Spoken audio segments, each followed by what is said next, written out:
Welcome to the BioPharma Business Intelligence Unit, where symbolic integrity meets strategic clarity. At BBIU, we go beyond the headlines to decode the structural forces behind global biopharma, AI, and economic realignment.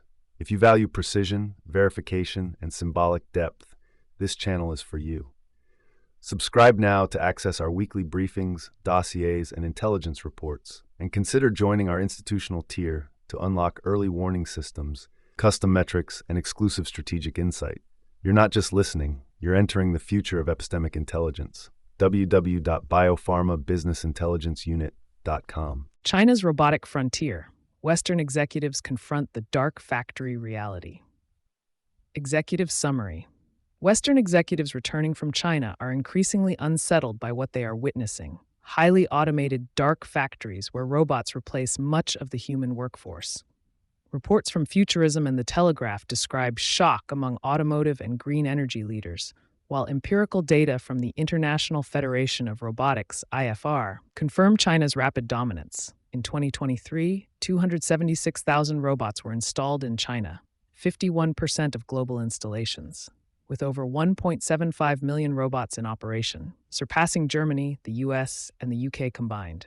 China's push is not only economic but demographic. Facing a shrinking labor pool, Beijing has elevated robotics to the level of national survival strategy, embedding it in Made in China 2025 and other industrial policies. At the same time, social science evidence suggests a rising toll in anxiety and labor displacement risks among workers. The structural paradox. China's factories appear unstoppable in scale and efficiency, yet the socio-political equilibrium is under stress. BBIU Structured Opinion. China's robotic ascendancy is not merely about technological efficiency. It represents a civilizational hedge against demographic collapse. By accelerating automation, Beijing transforms the workforce shortage from a liability into a potential advantage. Scale plus automation yields resilience. For Western executives, the shock factor is symbolic. It reflects recognition that China is no longer competing on low labor costs, but on innovation, speed, and systemic integration. The implication is stark. Traditional competitive moats, wages, IP protection, trade barriers are insufficient. However, China's model is brittle in ways often overlooked. It depends on upstream semiconductors, precision sensors, and raw materials vulnerable to blockade or sanctions. Its internal labor market faces rising unrest risks if displacement accelerates. The West retains strengths in software integration, AI frameworks, and high-end chip design that remain choke points. The likely trajectory, a bifurcated industrial world. China leverages scale plus robotics demographic necessity. The US-Europe counter with innovation ecosystems plus IP choke points plus regulatory insulation. Annex 1. China's robotic frontier versus Tesla's manufacturing architecture. A comparative narrative introduction. When Western executives return from China, shaken by what they have seen, the stories often focus on highly automated dark factories. Vast manufacturing spaces operating almost without human presence. Such accounts can sound exaggerated, even theatrical, yet the underlying evidence suggests they are grounded in reality.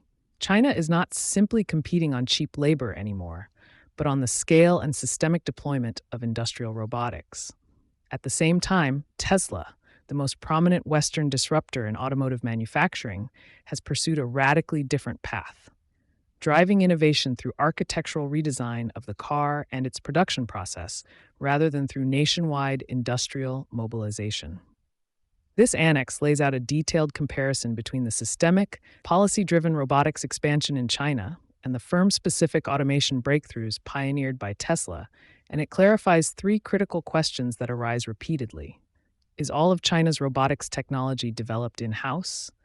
Did Tesla's release of patents include robotics? And were those copied by China? What about quality? Can automation overcome the reputation gap in Chinese products? Annex 2. Automation and unemployment in China. What the robot wave means for workers. Why this matters.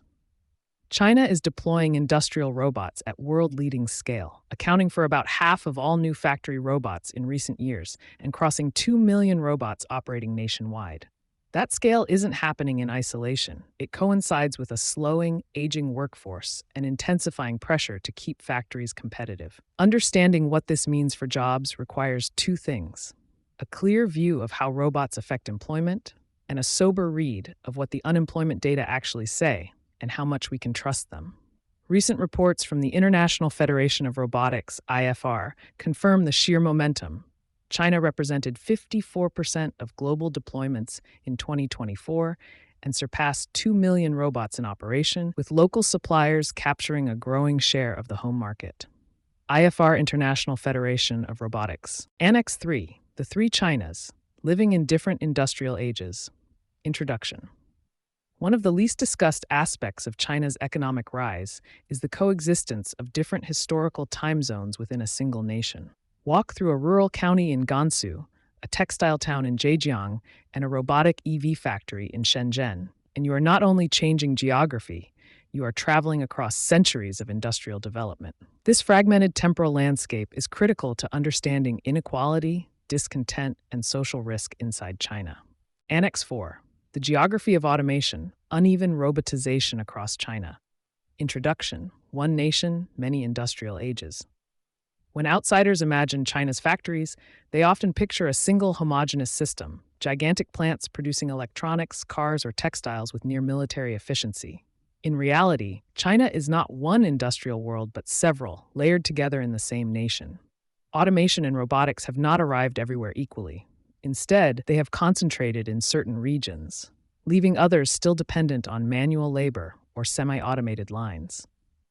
This has created a geography of robotization, where different provinces occupy different stages of industrial history simultaneously. Some are living in the first industrial revolution, manual work and early mechanization, others in the second, assembly lines and mass production, and a select few in the third and fourth, robotics, AI, smart factories.